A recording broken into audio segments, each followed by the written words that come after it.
భారతదేశంలోనే అత్యంత పవిత్రమైన యాత్రా స్థలాల్లో ఒకటి తిరుపతి.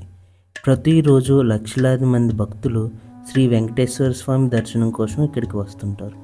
కానీ చాలామందికి తెలియని విషయం ఏమిటంటే, తిరుపతి చుట్టుపక్కల ఇంకా ఎన్నో అద్భుతమైన దేవాలయాలు, పురాణాలతో నిండిన పవిత్ర స్థలాలు ఉన్నాయి. ఈరోజు మన వీడియోలో తిరుపతి దగ్గర తప్పక చూడాల్సిన 5 అద్భుతమైన ఆలయాలను చూపించబోతున్నాను. ప్రతి ఆలయం వెనుక ఒక కథ, ప్రత్యేకత, దర్శన విధానం, అక్కడి అందాలు మీకు చూపిస్తా. మొదటిది శ్రీ కపిలేశ్వర స్వామి దేవాలయం. తిరుపతి నగరానికి చాలా దగ్గరగా ఉన్న ఈ ఆలయం తిరుమల కొండల అడవుల మధ్యలో ఉంటుంది. ఇది తిరుపతిలో ఉన్న ఏకైక శివాలయం. ఇక్కడ పరమశివుడు కపిలేశ్వర స్వామిగా పూజలు అందుకుంటారు.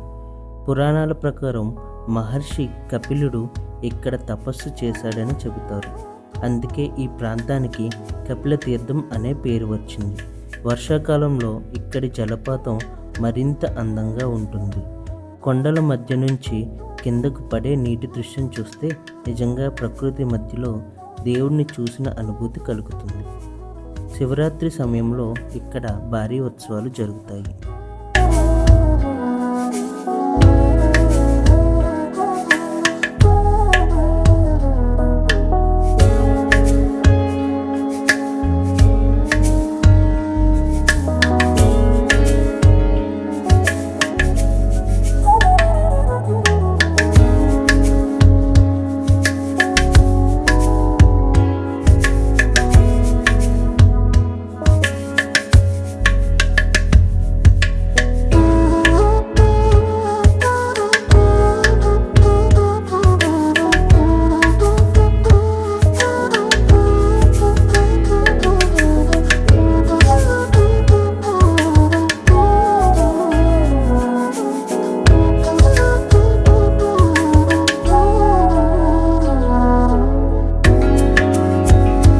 తిరుచానూరు పద్మావతి అమ్మవారి ఆలయం. ఈ ఆలయంలో శ్రీ పద్మావతి అమ్మవారు కొలువై ఉన్నారు. ఆమె వెంకటేశ్వర స్వామి దేవేరి.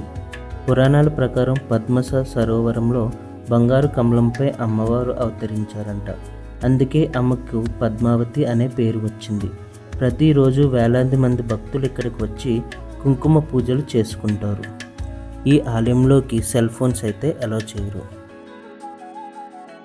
మూడవది శ్రీ వకులమాత ఆలయం. ఇప్పుడు మనం వెళ్తున్న ప్రదేశం గురించి చాలామందికి తెలియదు, కానీ ఇది తిరుపతి చరిత్రలో చాలా ముఖ్యమైన ఆలయం. వకులమాత ఎవరు అంటే శ్రీ వెంకటేశ్వర స్వామివారి తల్లి అని పురాణాలు చెబుతున్నాయి. చాలా కాలం పాటు ఈ ఆలయం నిర్లక్ష్యంగా ఉండేది, కానీ ఇప్పుడు మళ్ళీ పునరుద్ధరించి భక్తులకు అందుబాటులోకి తీసుకొచ్చారు. కొండపై ఉన్న ఈ ఆలయం నుంచి తిరుపతి నగరం మొత్తం అద్భుతంగా కనిపిస్తుంది. అంతేకాకుండా వెంకటేశ్వర స్వామి కొలువు తీరిన ఆయన ఆకారంలో ఉండే కొండ కూడా ఇక్కడి నుంచి ఆయన ఆకారంలో అద్భుతంగా కనిపిస్తుంది. సాయంత్రం టైంలో ఇక్కడికి వాతావరణం మరింత అందంగా ఉంటుంది.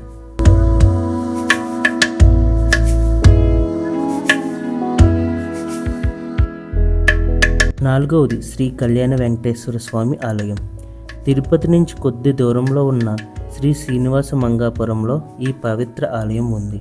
పురాణాల ప్రకారం పద్మావతి అమ్మవారిని వివాహం చేసుకున్న తర్వాత వెంకటేశ్వర స్వామి కొంతకాలం ఇక్కడే నివసించారట.